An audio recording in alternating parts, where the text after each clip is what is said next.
It is 5 o'clock Pacific time, 8 o'clock Eastern. I'm Marcy Winograd, coordinator for CODEPINK Congress. Welcome to an exciting evening on Palestine, repression and resistance. And we've got a terrific lineup. And this is being hosted by CODEPINK, as well as the Massachusetts Peace Action staff. Cole Harrison is with us, as is Abby Yano. And we are going to go right into our program with some updates. Medea, why don't we go to you first?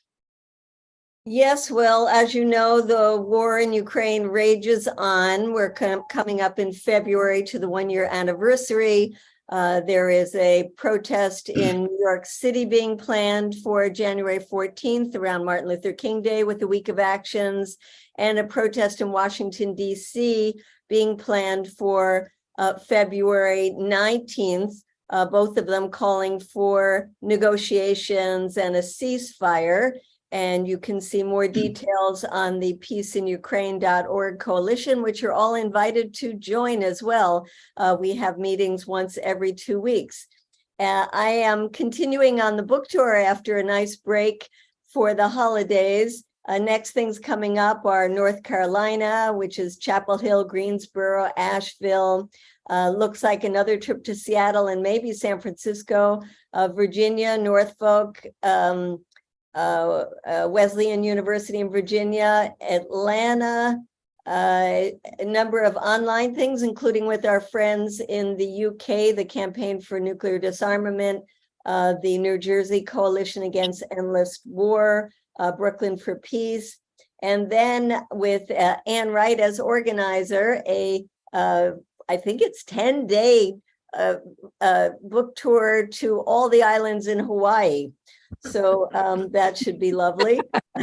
Working hard there. That's yeah, tough. It'll be a tough one. That's a tough one. I just am putting in the chat my latest article with my co-author, Nicholas Davies. It is about the small clues that we're getting that the officials in the US and the West of Europe are starting to change their tune a bit about calling for negotiations. We quote Anthony Blinken having said in a new article in the Wall Street Journal that the goal of this war is to take back the territory seized since February 24th, which is a different line from the territory seized since 2014.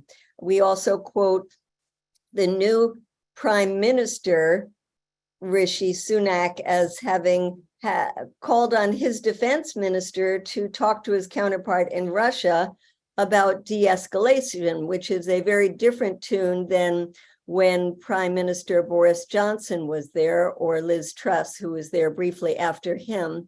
And we give a lot of other examples of what looks like a bit of a softening of a position coming from the NATO countries, as well as a very dire warning from the hawkish head of NATO, Jens Stoltenberg, saying that his biggest fear for the winter is that things will spin out of control. And if they go wrong, they can go terribly wrong.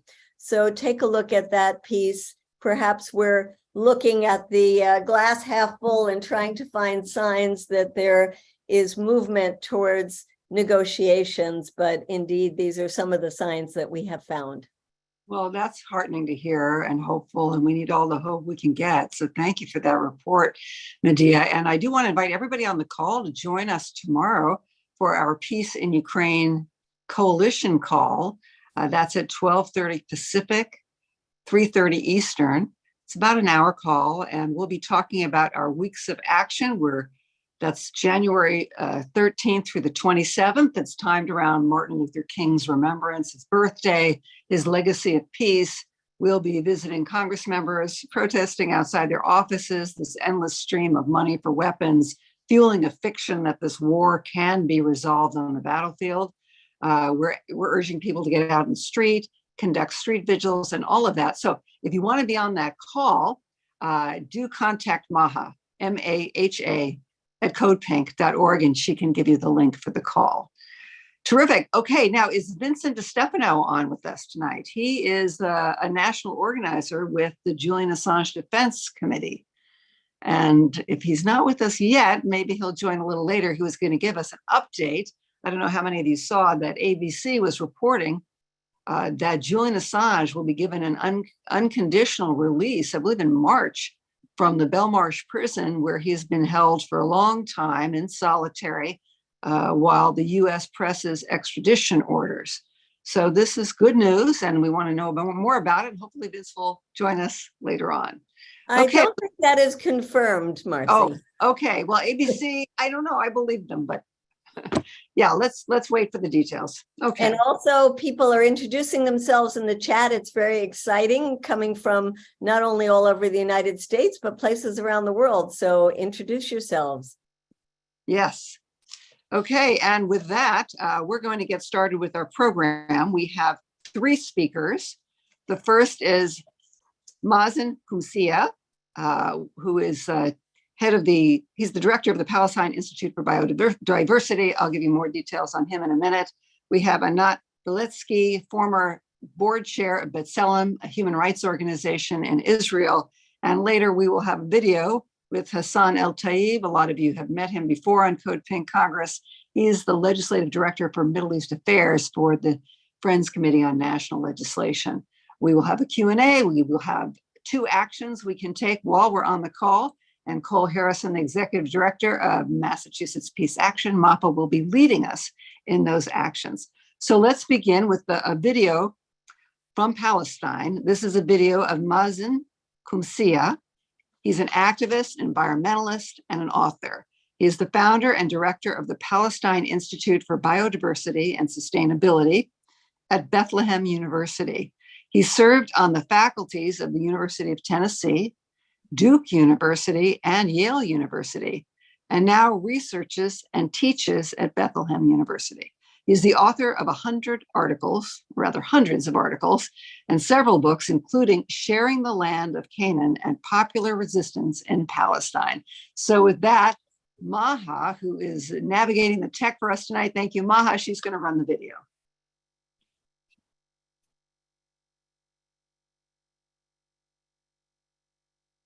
Greetings, everybody. Thank you very much to MAPA and CODEPINK for inviting me to speak to you. I'm sorry I'm not there live with you, as it would be like 3 or so in the morning here, and I'm getting to be an old man, so I need my sleep. I want to just tell you briefly about what's going on the ground here. At the end of 2022, beginning 2023, we are, of course, I'm speaking from Bethlehem. Bethlehem is the birthplace of Jesus, and it's a very special place to be in at this point, of course, at the holidays. My family is Palestinian Christian family, and it's always interesting because my father is Greek Orthodox, my mother is Lutheran. So we actually get 2 Christmases, December 25th and January 7th, where different members of the extended family celebrate Christmas in different times. The area that Jesus was born, Bethlehem, of course, and 2,000 years ago, was a place which was under occupation. At the time, it was a Roman occupation. But this is a different kind of occupation, of course.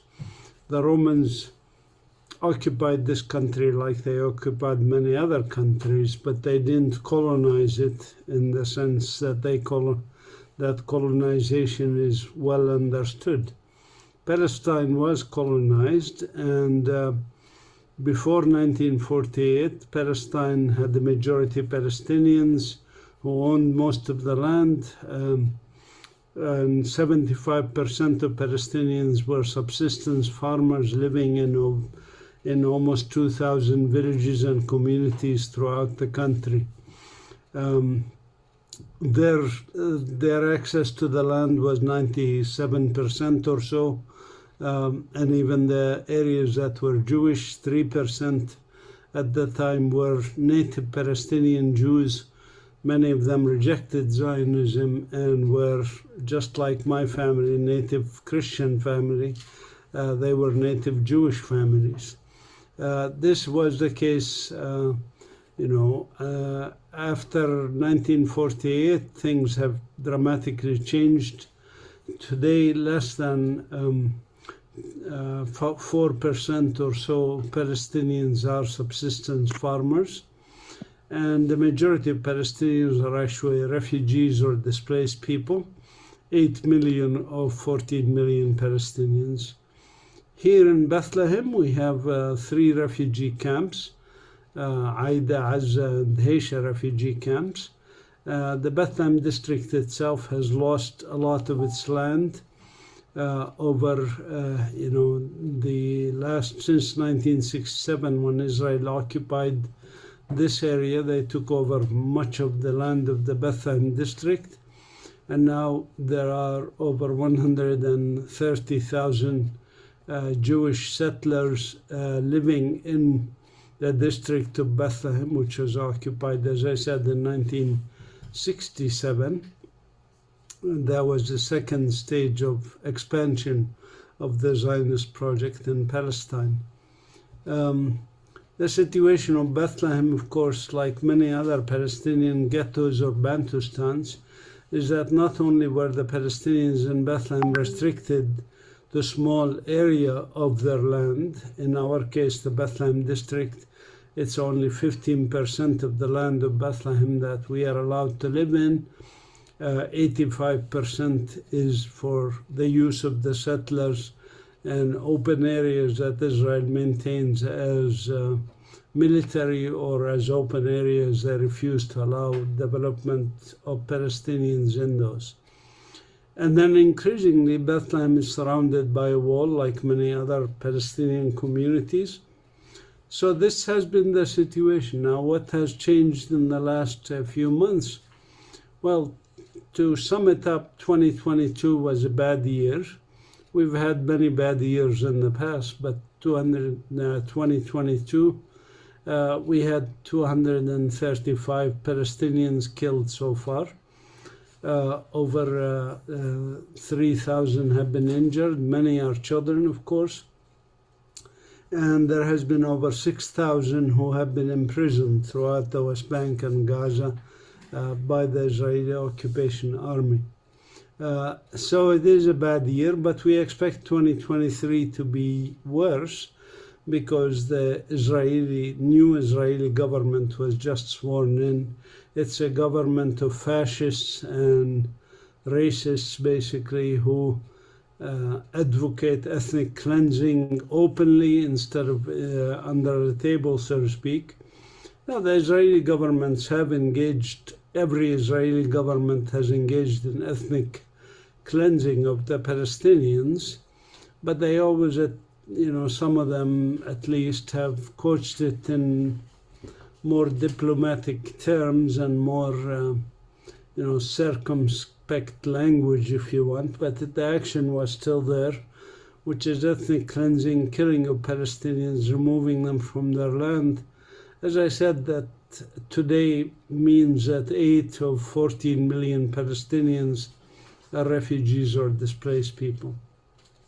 Now, why do I expect things to change under the new government? Because I openly say so. The new government, in his first tweet after swearing in the government, Benjamin Netanyahu, the head of the government, stated openly that the land of Israel belongs to the Jewish people and Jews will settle throughout the land, and he named actually the Galilee, the Negev, and what he called Judea and Samaria as areas of settlement. These are the remaining areas in historic Palestine that still have Palestinians in large numbers, outside of Gaza, of course, which is an open-air prison where 2.2 million Palestinians live squeezed into this tiny arid ghetto. So anyways, the new government says basically we will settle those areas that still have Arabs, and we will remove Arabs. This is openly stated. It says that they will limit Palestinians from the land, and that the land belongs to the Jewish people. This racist government will implement a new racist law that was passed a couple of years ago that defines the state of Israel as the basically state not of its citizens, but state of the Jewish people, by the Jewish people, and that only the Jewish people have a right to self-determination and sovereignty over what they call Eretz Israel, which is actually the historic land of Palestine. So we expect things to get much, much worse. What does that mean for us? Of course, we Palestinians continue to resist, and this will happen. And we've had 14 uprisings. I wrote a book about this. These 14 uprisings, from 1880, 81, basically until today, over 140 years. This means on average an uprising every 10 years. And this new pressure will be like a pressure cooker that causes another uprising to happen. And we need support internationally so that we, like South Africa under apartheid, had the Soweto uprising, which was number 14 or 15 in South Africa. In our case, the same thing. We expect, someday we will have the last uprising, and we will have freedom. And when we have freedom, of course, as Palestinians, the Israeli Jewish individuals will also be free because they'll stop being oppressors and have the freedom and stop having psychological problems of superiority, inferiority, so to speak. We ask you to join us because, like in South Africa, boycott, divestment, sanctions, media work, pressure on the governments all help. And of course, we invite you to come visit us here in Palestine. If you are here, you're welcome to come visit me and our institute here, which is an institute whose mission is sustainable human and natural communities. So you would be more than welcome to come visit us. You can write me at info@palestinenature.org. Or at my name, mazen@qumsiya.org. Thank you very much for listening. And again, I'm sorry it's virtual, but you can also email me, as I said, we can talk some more. Thank you. Great. That was Mazen Qumsiya. He is the director of the Institute for Biodiversity in Bethlehem and teaches at Bethlehem University. Now we're going to go to Abby Yano of Massachusetts Peace Action Organization, who will introduce our next guest. Thanks, Marcy. Good evening, everyone. I'm delighted to introduce Anat Beletsky, who was she was born in Jerusalem. She was the chair of B'Tselem, the Israeli human rights organization, after serving on the board for several years. Actually, she was chair from 2001 to 2006. She is a professor of philosophy at Quinnipiac University, and previously professor at Tel Aviv University. She's a steering committee member of the International Federation of Philosophical Societies. She also serves as vice chair of the World Peace Foundation at Tufts University and is the co-founder and co-director of the Program for Human Rights and Technology at MIT. Her most recent book is Philosophy of Human Rights, A Systematic Introduction. Anat, we're delighted to have you. Thank you so much, Abby, for that. And thanks to CODEPINK and MAPPA. I don't even know if we should shorten it to MAPPA. I call it MAPPA, for inviting me to speak and to give, quote, this is in the invitation, an Israeli perspective on settler violence, state violence, the impact or consequences or influence of the Israeli elections on these. Let me say and emphasize, however, that all I can talk about is the Israeli perspective. And obviously, my own perspective, even though I am an Israeli, is not the Israeli perspective, if you can even call something the Israeli perspective. I always remember how in 2015, I wrote a New York Times op-ed piece, and I called it Making It Explicit. And I said then, after the results of the elections in 2015, that those elections had made explicit what had seemed until then implicit, the bald, unadorned Zionist norms of exclusive Jewish rights and exclusion of Arab citizens. So what can I say now? Making it more explicit? What has really changed now? I waver between saying nothing and saying everything. So one obvious point that seems to get some traction and that we feel we need to address is the rise in violence. And for years, we all spoke about settler violence. In the more recent years, we've become alerted factually and structurally to the rise in government or other official, mostly military, but not only violence, formal violence. And I really remember the years when we used to childishly complain that the army protects the settlers more than it does Palestinians. Well, that is moot now, since it's not the army protecting the settlers, it's the settler army. It's an army of settlers.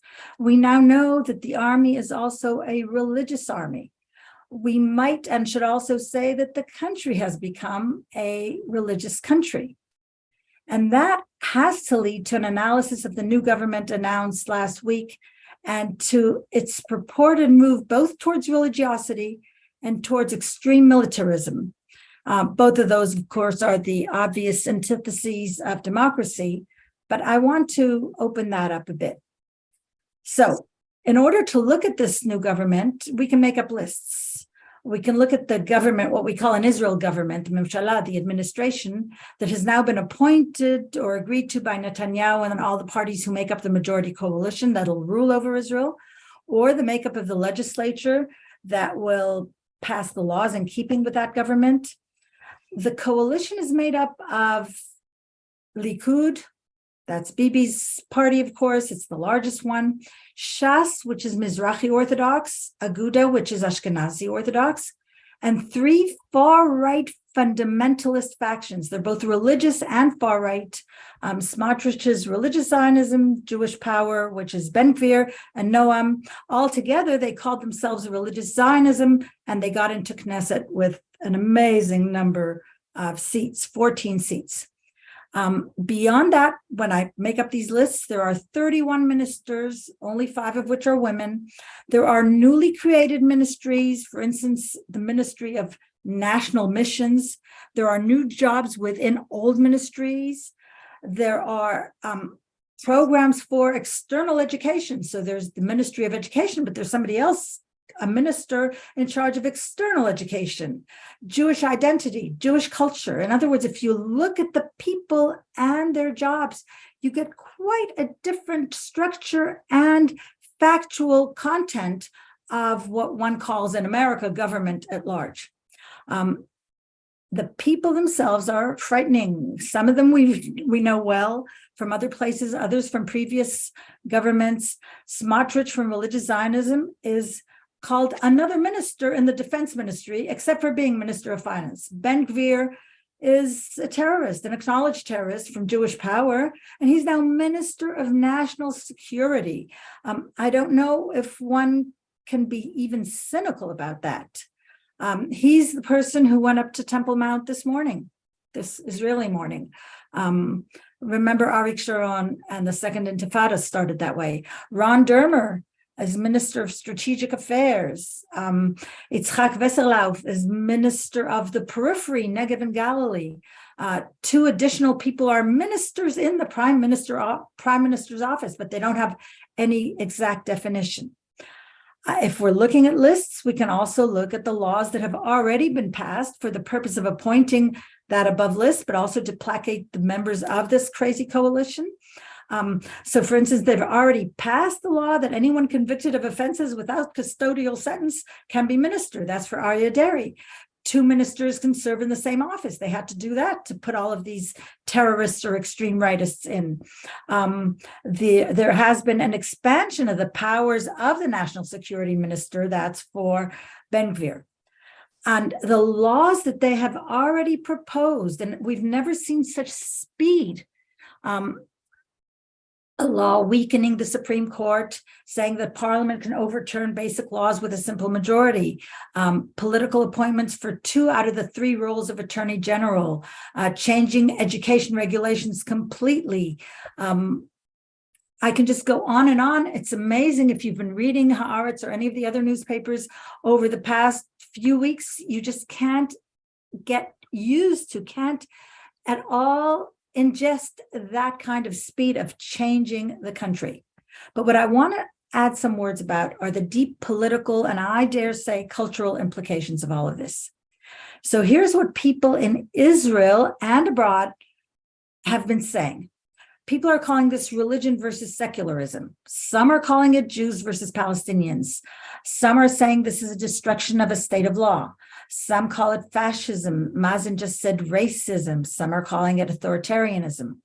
Everybody is noticing that this is a reactionary change. It's going to be against gay rights. Refusal of service in businesses and officers based on religious grounds is going to be passed as a law. Of course, Orthodox men don't have to serve in the military. Not that I would make that the main thing. Many call it the right versus the left, but it is finally somehow coalescing in some minds into Jewish versus Palestinian. And that is arising now after hardly having been a part of the political or election discourse in Israel for years. So here's where I'd like to present my own perhaps irreverent reading of the new panic.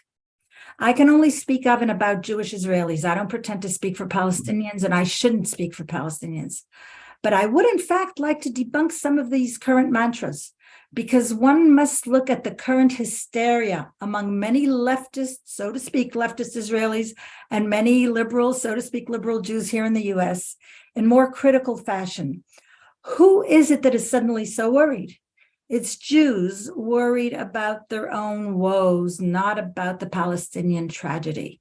Their own dreams, their own illusions, their own misrepresentation of Israel as a Jewish state, the state of the Jews, or a supposedly Jewish democratic state. We must never forget that this is a story of oppression, and there is a clear oppressor and an obvious group that is oppressed. This has been going on since the beginning of the colonial project of Zionism. Note that Mazen himself didn't speak of a sea change happening now. Things have been getting worse, and now they'll get even worse, he said. They might become unbearable. Still, this is not necessarily a transformative shift, but merely a continuation, a making things explicit, really explicit.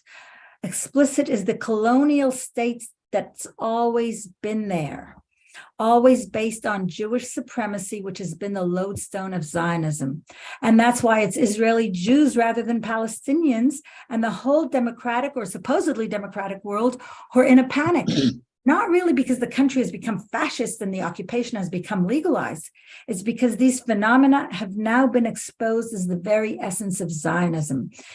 Israelis are saying, what have we come to? And someone very appropriately answered just recently exactly where we were going. So what is to be done? What can be done by Jewish Israelis or by Americans, Jewish or not, by others in the so-called democratic world? First and foremost, practically exactly what Mazen was talking about. BDS, media, government pressure, that's what activists do. But this must come from an acknowledgement of the illegitimacy of a Jewish state that has led to an essential existential situation of oppression. This new Israeli government has made that situation explicit, and it must be explicitly outed. So yes, we must do all those things mentioned, BDS, etc., but we must also change the terms of the conversation. We must change the language being used by all and be more critical, including of ourselves. For instance, divestment. look at that and look at it as a problematic issue. I mentioned Code Pink here, but that's for another conversation. Instead of talking about settler violence, which makes it seem like the settlers are outliers, we must talk about state violence, now official. Instead of talking about the occupation, which sounds like a temporary condition, we must talk about annexation, now legalized. Instead of talking about discrimination, we must talk about apartheid. Instead of dealing in diplomacy, one state, two state, etc., we must go the legal or illegal route, that is to say, international criminalization of Israel. We must fight oppression in Israel from within and from without. Thank you. Thank you so much. Annette Lesky, former board chair of B'Tselem, an Israeli human rights organization, now a professor of philosophy. I agree. We have to be explicit. We can't sugarcoat any of this. And I'm reminded of a conversation I had with a friend from South Africa. When I was talking about this was years ago, she said, well, the only answer is equal rights for all in Palestine. This idea that there can be two states and one will be an apartheid state based on Jewish identity, ethnocentrism, just is not just. And we have to recognize that and talk about it. Medea is going to introduce our next guest. And then afterward, I saw the Esty Chandler, who's on the board of Jewish Voice for Peace, is with us, and maybe Esty can say a few words. And we also invited people from American Muslims for Palestine. So if there's anyone on the call from that organization who would like to say a few words, by all means as well. Medea. Yes, thank you, Anat, for that great discussion of the present day situation. Now we're going to hear from Hassan El-Tayyib, who is the Friends Committee on National Legislation's Director for Middle East Policy. Some of you might have heard him on past CODEPINK congresses when he has talked to us about the work he has done to get the War Powers Resolution introduced to try to end U.S. military participation in the Saudi-led coalition war and blockade on Yemen. Prior to joining FCNL, he was co-director of the national advocacy group Just Foreign Policy, where he worked on their foreign policy for the Middle East. So he's been doing this work for a long time, but he is also one of our favorite musician activists, and he is at a practice tonight. So he has sent this in to us and sends his best wishes to everybody on the call, which is almost 400 people. So it's a huge audience tonight. Thank you. And Hassan recorded this video earlier today talking about the focus of his organization.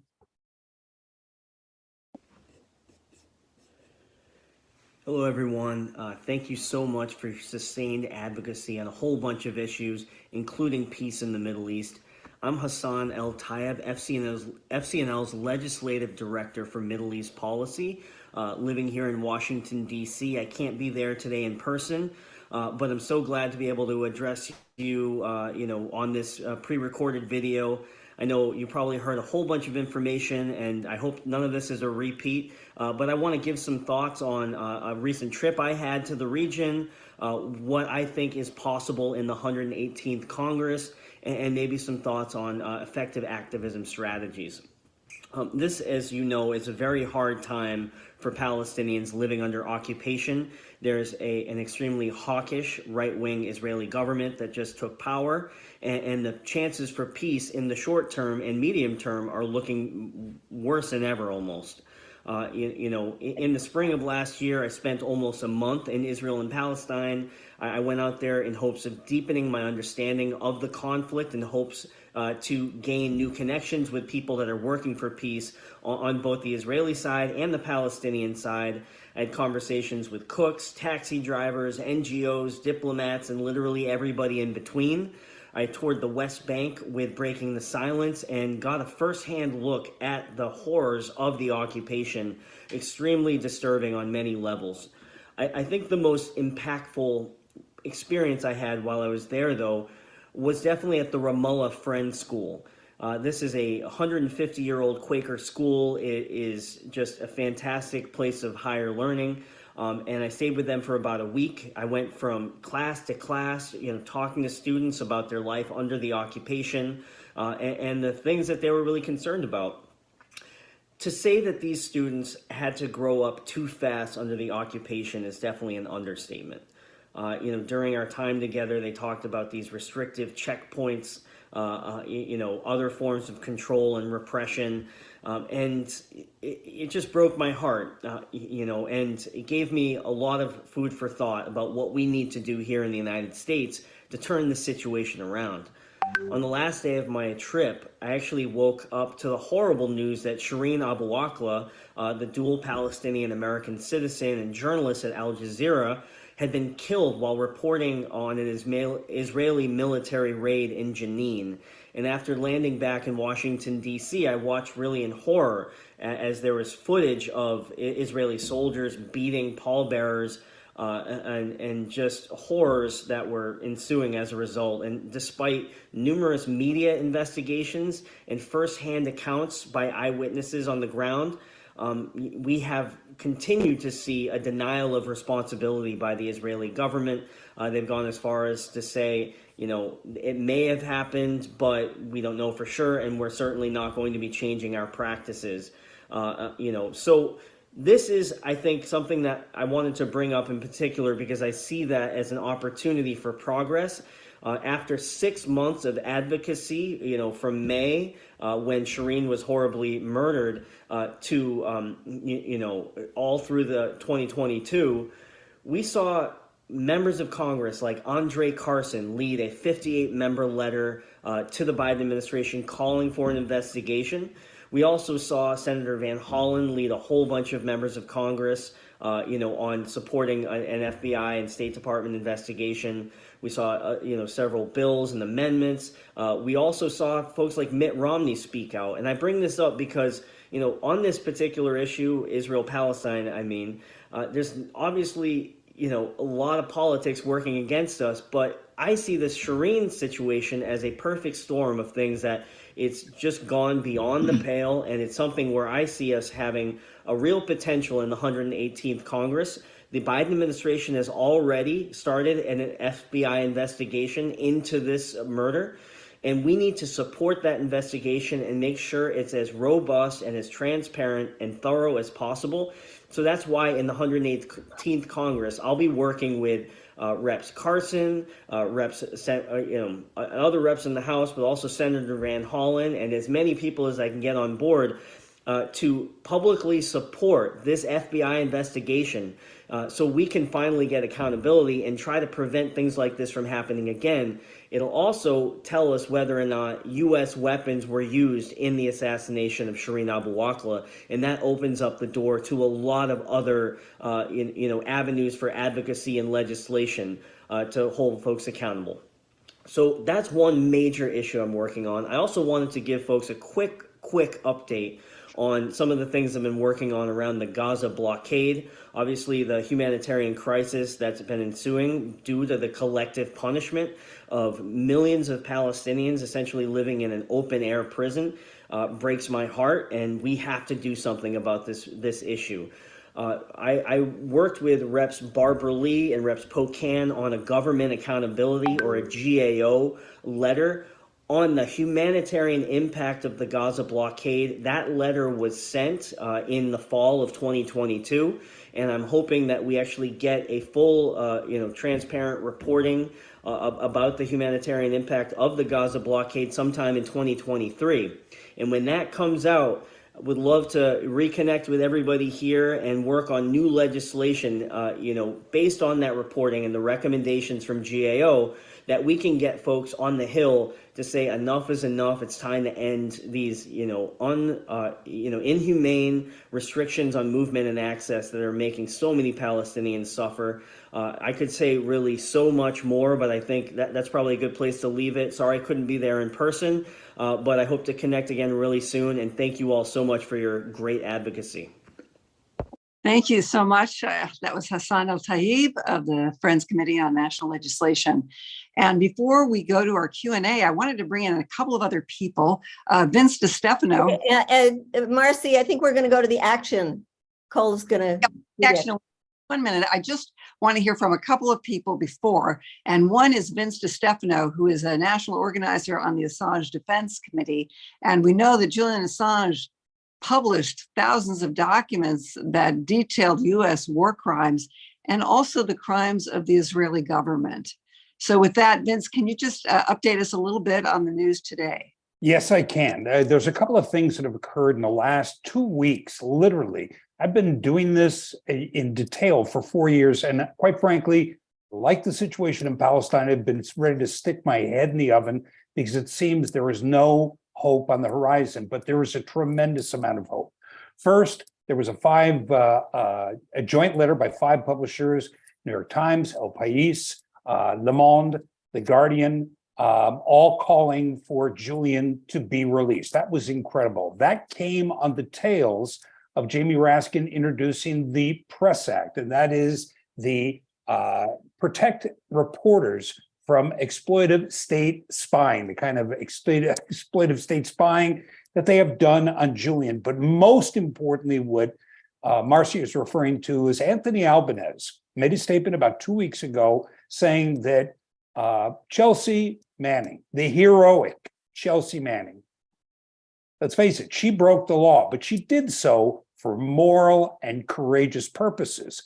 She's been let free. And yet Julian, whose only crime is publishing the truth, has been languishing in solitary confinement, first for 7 years in the Ecuadorian embassy, and then another almost 4 years in Belmarsh prison, the British equivalent of Guantanamo. But the backdoor work they've done mean that there is every possibility that Julian may be released as soon as March. This is epic news. Now, there is one thing, just to throw some water on this. Julian's mother has said that he is a special case. No matter what they do, no matter what reasons you have, no matter what rules of law you have, they seem to turn them on their head. But I think with the Press Act, the Biden administration has painted itself into a corner. If they really wish to protect freedom of the press, they need to do several things. The name of Shireen Abu Aqilah was mentioned. It's an American citizen who was murdered, assassinated by the IDF forces. They need to step up and speak for her, and they need to free Julian. I'm happy to report that we are closer to this than we have been since his ordeal began. And since we've got a lot to cover, I thank you very much. And Marcy, sorry about that. I came in first as Nathan because I'm using my Assange account. Okay, thank you, Vince DiStefano, national organizer with Assange Defense. And again, Julian Assange, a lot of us think, when we think about Julian Assange, we think about the collateral murder video, the killings in Iraq, but he also released a lot of cables on Israel and Palestine and how Israel wanted to make sure that Gaza suffered just so much that it was on the verge of collapse. That it wouldn't totally collapse, but people would really suffer. So thank you very much. We hope for Julian's release. And we're just going to hear a few words from SD Chandler and then go to our actions. SD Chandler, a board member of Jewish Voice for Peace. Thank you, Marcy. Thank you, everybody. Thank you, CODEPINK Congress. This is such an amazing meeting. And you notice that when Israel-Palestine is the topic, people turn out. And Israel-Palestine, just like Julian Assange, the thing that we need to make things move is action from the people. There's a lot going on right now. Anat did a great job of talking about this radical new government. Pay attention to the press releases that they're putting out. There are people on the ground who are telling us that things are moving and that we all need to be on the ready so that we can have a response. I highly recommend paying attention to any emails that you get from CODEPINK, from Jewish Voice for Peace, Jewish Voice for Peace Action, if not now. Bet Selim is a great place to look for updates because we are going to be needed on the streets and on the streets soon. Mazem Kumsir, it was Hassan that mentioned the Friends School. a prominent, a 15, 16-year-old from a prominent Palestinian family was recently beaten and arrested in his home and held. He's now home on house arrest. I interviewed his mother on Middle East in Focus last week, but things are changing. They are going after people, and we can see that the effects of this new right-wing wave are happening, and the only thing that has the power to push against it is us. We have to be pressing our elected officials, our congressional reps, our senators, pay attention to the move, to the news. And I believe I will see you all out in the streets very soon here in Los Angeles. Thank you for 2 minutes, Marcy.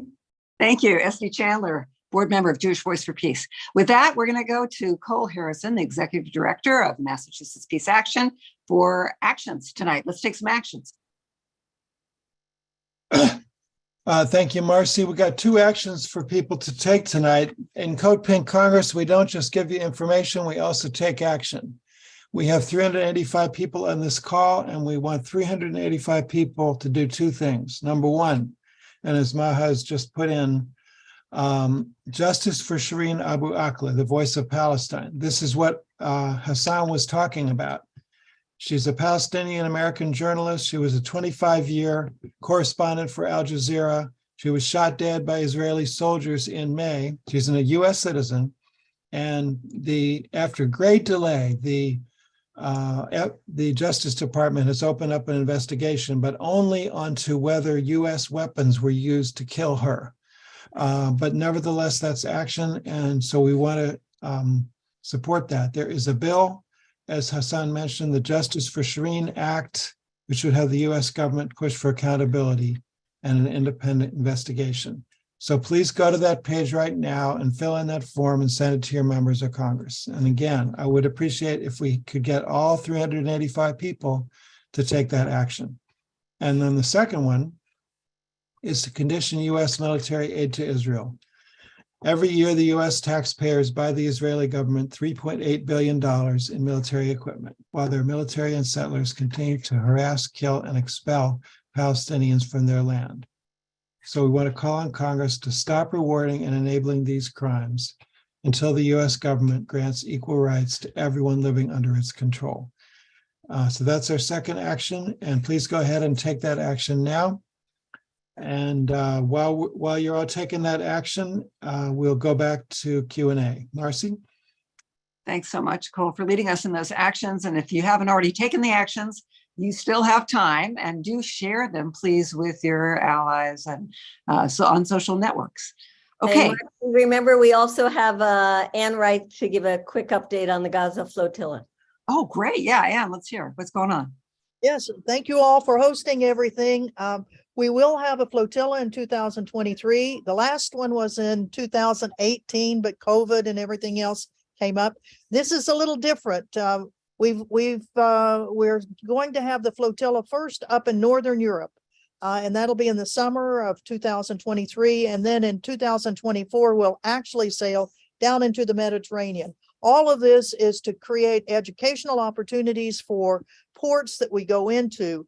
And while we're focusing on Europe, because that's where the boat is, this is a wonderful opportunity for us in the United States, Canada, the Western Hemisphere, to use the issue of flotilla and the blockade, the illegal Israeli blockade of Gaza. So I put in the chat how you can be in touch with us. And if you want speakers and things like that, please just let us know. Thank you. Thank you for your leadership, Ann Wright. Okay, let's go to a Q&A. I believe most of Hassan was on video, as was Mazin. However, Anat is with us. So if you have a question for Anat, now would be the time to post it in the chat. Abby, I think if you're still with us, and Medea, Cole, you're all invited to ask questions of Anat. I'll start with the question. Anat, do you see, you have a lot of connections with human rights advocates in Israel, Palestine. What evidence is there that those in Israel are pushing back, seriously pushing back on this government and the treatment of the Palestinians and the governments, the platform they ran on, which was annexation of the West Bank? Thanks. That's a wonderful question, because I always say, on the one hand, on the other hand, simply because I love paradoxes, but I really think there's a problem here. When you talk about people who are active, let's call them leftists for a minute. Let's use that terrible catalog sort of thing, being a leftist.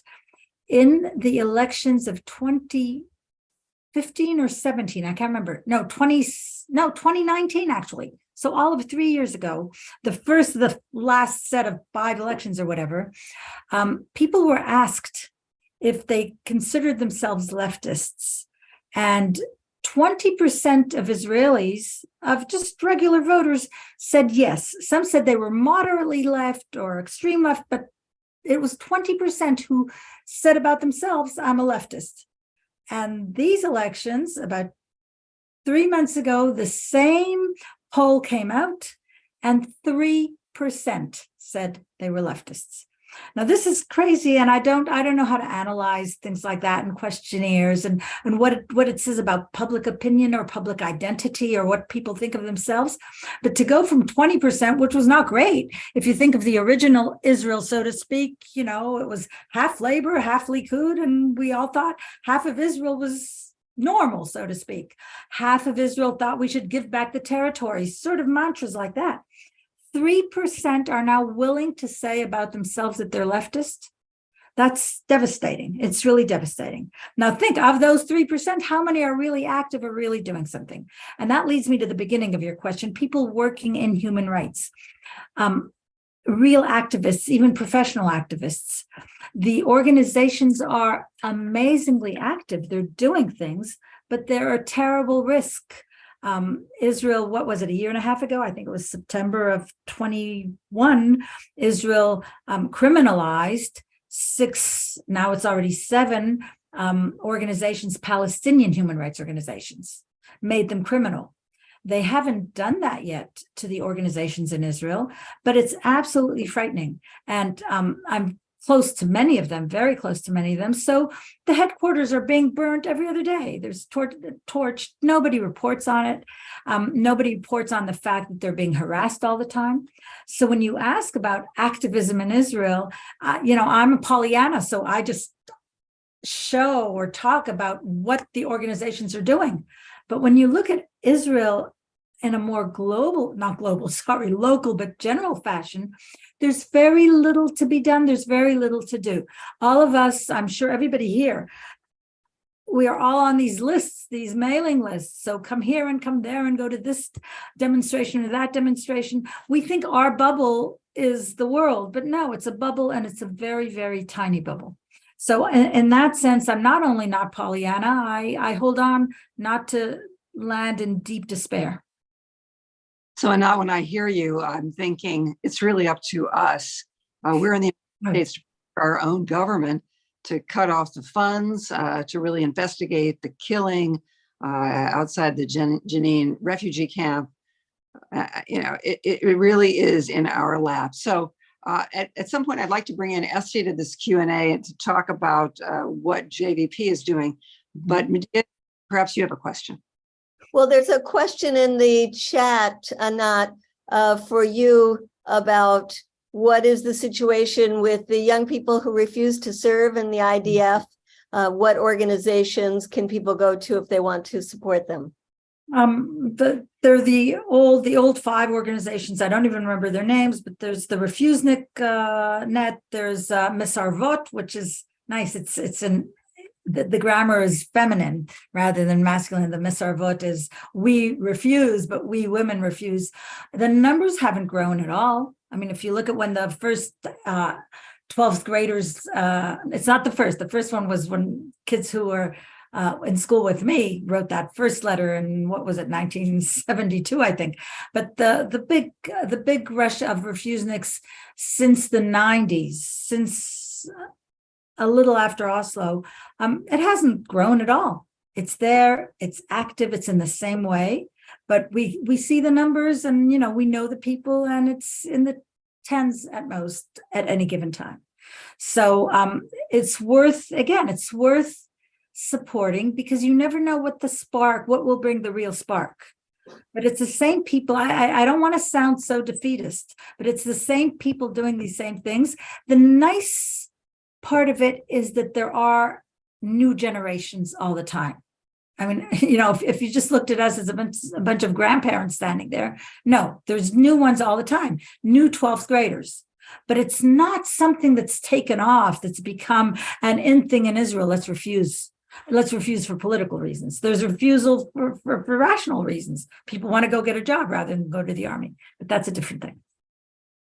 All right, and if we could just bring in Esty. Yes? Yeah, I have a question for Anat. Are you good? Yeah. Anat, there was, so 3 or 4 days ago, the UN voted on getting the ICJ to pass some resolution about Israel, but there was an article, something today that Israel mulls cooperation with the ICJ.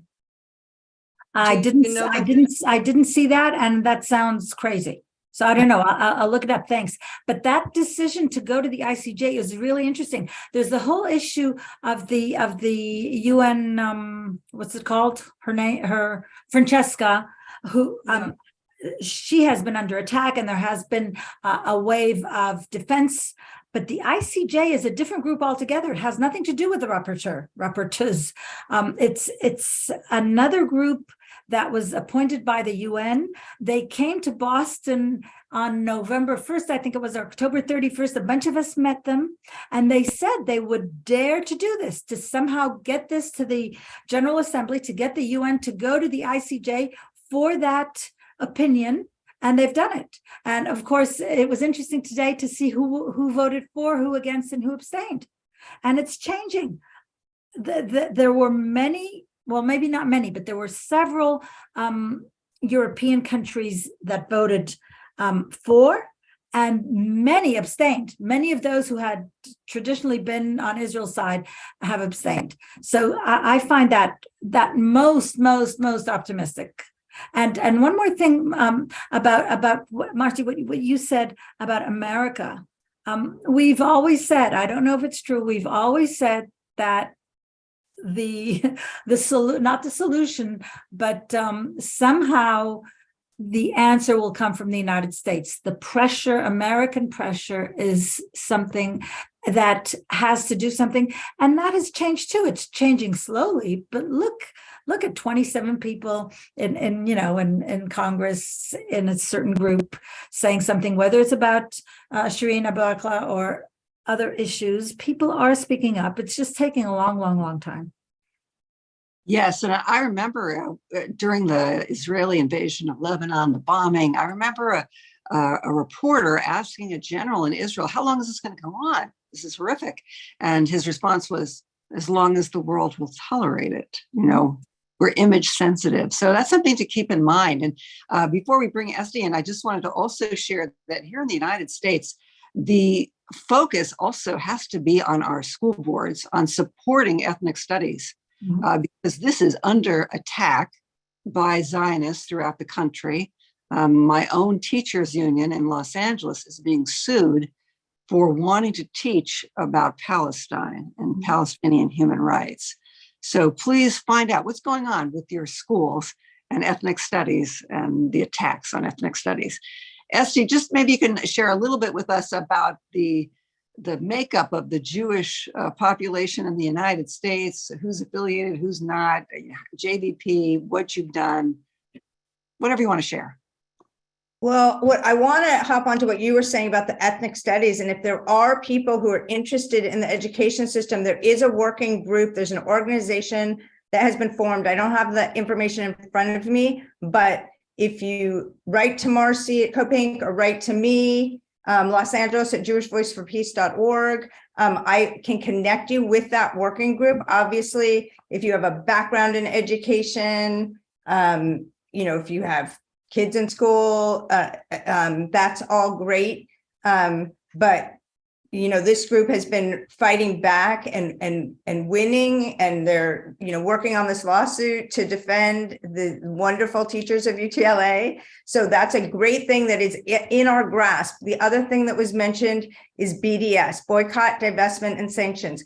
Look, there aren't that many things that are within our grasp, but choosing not to buy products made in Israel is one thing that we can do every day. We can look at the stuff we buy. We can say, oh, look, also Trader Joe's carries several items from Israel. I don't think they know, but I hear that they are very, very persuaded by customer import. So if you pick up one of those items and choose a different one and go to the manager and say something, go to their website and send a note. These are the ways that we can make a difference. As Marcy was saying, as long as they will let it go on, when our elected officials understand that we are not going to be able to support them if they continue to fund the oppression, the apartheid rule over Palestinians, the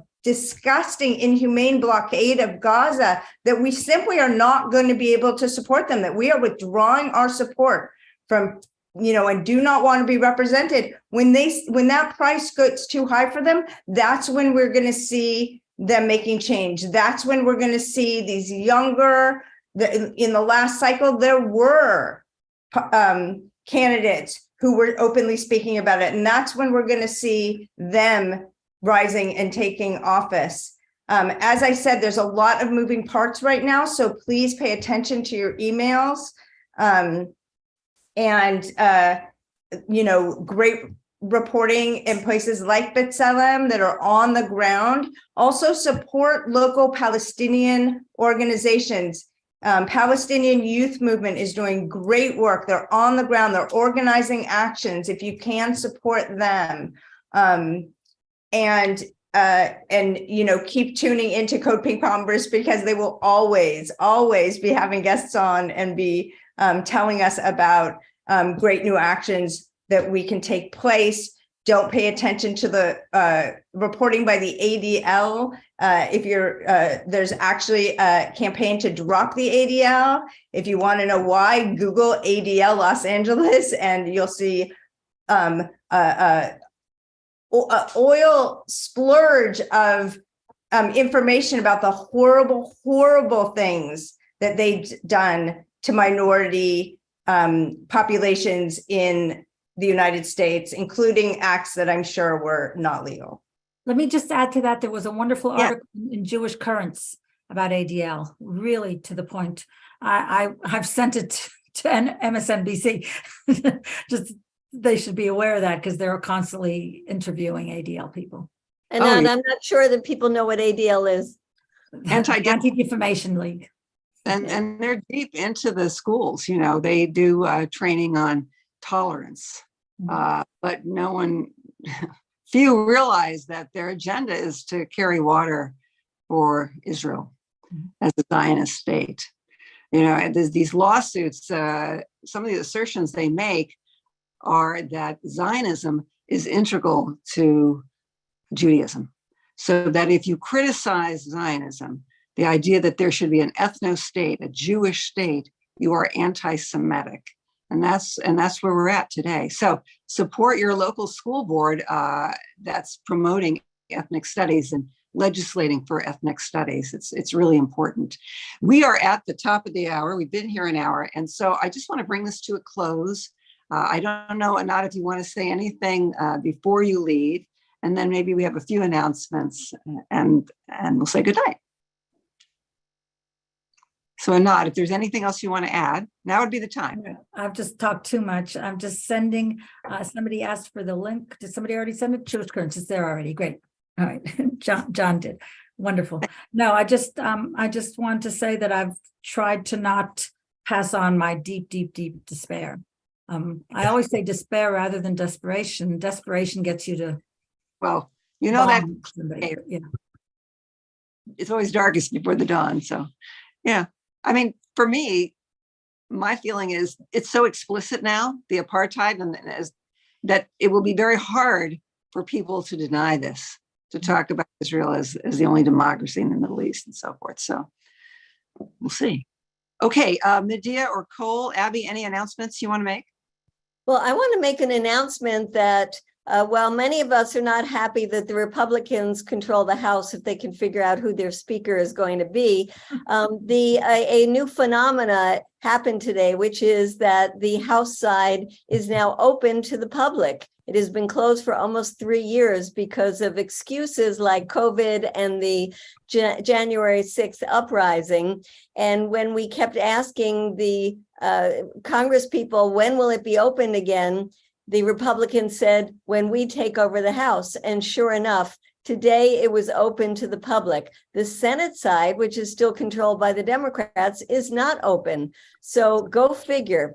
But in any case, my point is to say we can now go into Congress again. We can go into public hearings again. And we need people to come back to Washington, D.C., or if you live in the D.C. area, to join us. We were in there today. We're going to go in with all kinds of actions. So email me. I'll put my email there, medea@codepink.org, if you're interested in joining us in Congress anytime in the next couple of weeks or the next couple of months. Thanks. And I hear somebody's going to Capitol Hill tomorrow. Yes. Me. Thank you, Medea, for being there for all of us, for being our voice. Okay, Cole, anything? Abby, you want to add? Yeah, I just put in the chat there, as Medea, I think, or Marcy mentioned at the top of the hour, there's a protest in New York City on the 14th. Honor MLK's legacy, rally for peace in Ukraine. Say no to the US $858 billion war budget, money for housing, healthcare, jobs, and justice, not war. Say yes to peace in Ukraine. That's Saturday in Times Square, not this coming Saturday, but the following Saturday, the 14th at noon. So please be there if you're on the East Coast. Thank you, Cole. And yes, please do join us if you're interested in pursuing the call for a ceasefire in Ukraine, no more weapons to fuel the fiction that there's a military solution. Join us at the peaceinukraine.org website. You can sign up there. You can email Maha, M-A-H-A, at codepink.org to get the Zoom link for our call tomorrow, which again will be at 12:30 Pacific time, 3:30 Eastern, to plan for our weeks of action, January 13th through the 27th. And with that, I just want to thank everybody, all of you, for showing up tonight, for the work that you're doing on the ground to highlight the crimes of the Israeli government, of the settlers, of the military, and to educate people in this country to push back and be at the doorstep of their congressional offices to demand an end to the funding of this horror. So we can do it. It's up to us. Let's go. And thank you so much, all of you, for joining us. Good night. That was great. Thank you.